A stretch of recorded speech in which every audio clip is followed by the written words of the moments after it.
Buongiorno e ben ritrovati con una nuova edizione del TG Flash. In apertura incidente mortale alla circonvallazione di Catania dove ha perso la vita Chiara Adorno, originaria di Solarino. La diciottenne stava attraversando la strada quando è stata travolta prima da uno scooter e poi da un'auto. Grave il fidanzato che era con lei.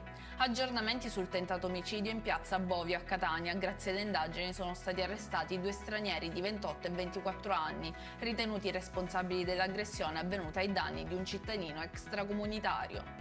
Blitz della polizia e dell'FBI contro le famiglie mafiose che operano tra Italia e Stati Uniti. Sono in corso una serie di fermi nei confronti di 17 persone. I reati per cui si procede sono a vario titolo: associazione mafiosa, estorsione, turbativa d'asta e incendi aggravati dal metodo mafioso. Operazione Breaking Bet, eseguite misure cautelari nei confronti di 10 persone. Si è fatta luce sugli interessi delle famiglie dell'Agrigentino sul business del gioco d'azzardo.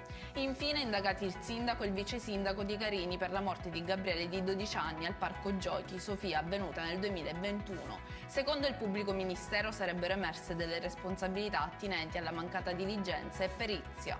Per questa edizione è tutto, il prossimo appuntamento questa sera alle ore 19:30. Arrivederci.